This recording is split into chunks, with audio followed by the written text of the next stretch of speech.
Today on the Ancestral Findings podcast, though she was only First Lady for a month and never actually went to D.C. during her husband's brief presidency, Anna Symmes, a wife of 9th U.S. President William Henry Harrison, was an intriguing woman in her own right. A wife and grandmother of U.S. presidents with a unique upbringing, here is her fascinating story.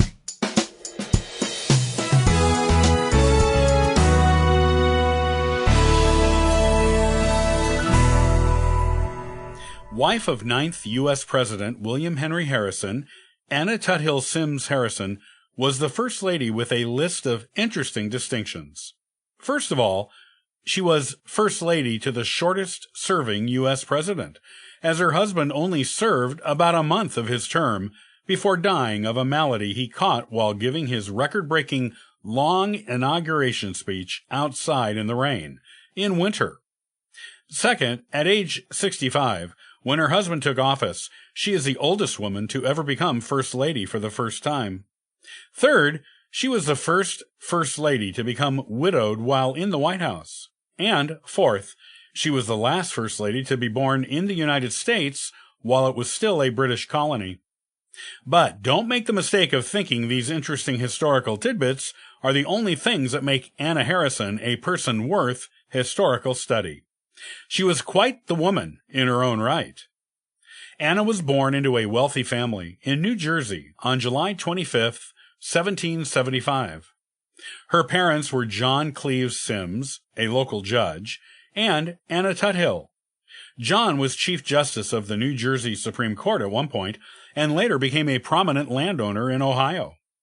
Anna's mother died the year following Anna's birth in the midst of the American Revolution. To get the baby Anna to safety, John Symmes disguised himself as a British soldier and took Anna past several enemy lines to her mother's parents in Long Island to care for them at their home for the war's duration. Meanwhile, her father became intimately involved in the Revolution, as well as setting up the new country, serving as deputy to the Provincial Congress of New Jersey, the chairman of the Sussex County Committee on Safety, and as a New Jersey delegate to the 1785-1786 Continental Congress. While her father was occupied with revolutionary things, Anna grew up on Long Island, receiving an exemplary education at the Clinton Academy at East Hampton and at the Isabel Graham Private School. She was better and more broadly educated than most girls of her time, thanks to the devotion of her maternal grandparents.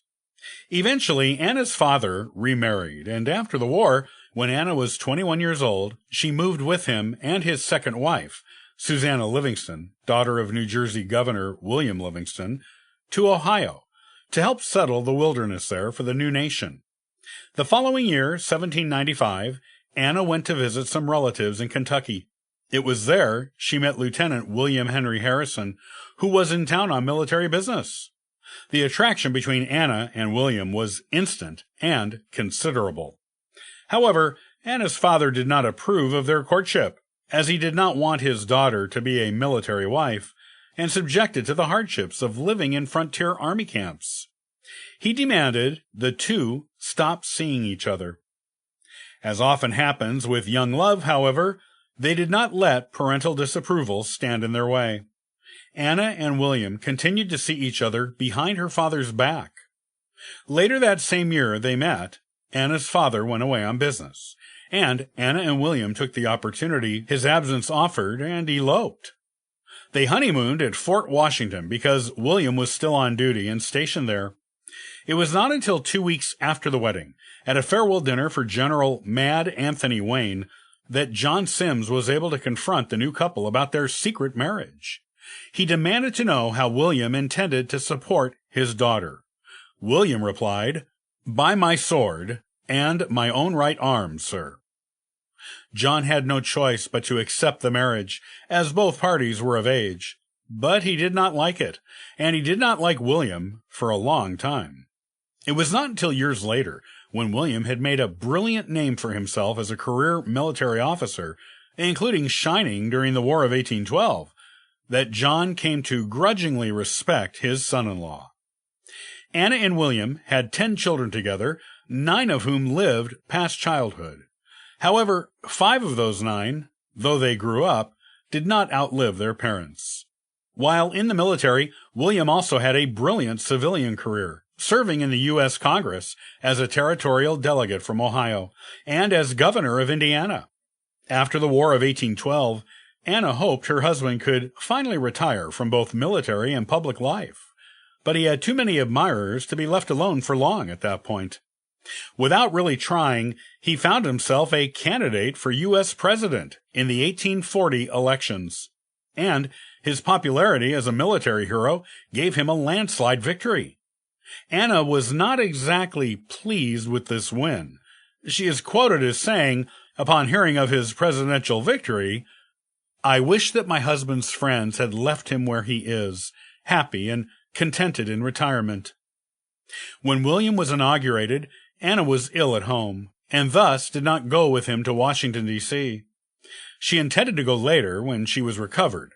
William took his daughter-in-law, Jane Irwin Harrison, widow of his late son William Henry Harrison, Jr., with him to serve as hostess at the White House until Anna's promised arrival in May of 1841.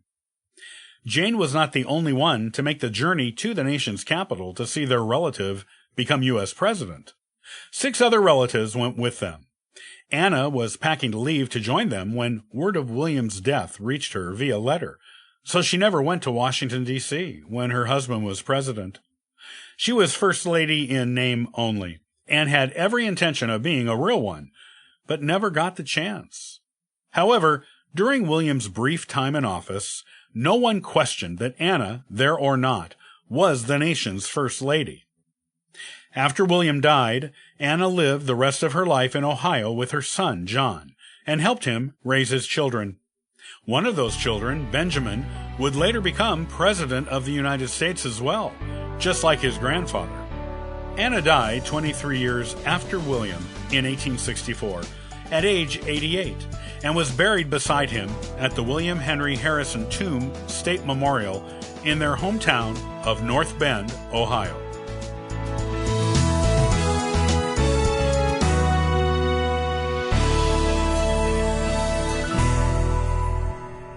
Thanks for listening to the Ancestral Findings podcast. You can subscribe to the podcast on YouTube and iTunes. Also, check out ancestralfindings.com for free genealogy lookups, ebooks, and weekly giveaways. Happy searching!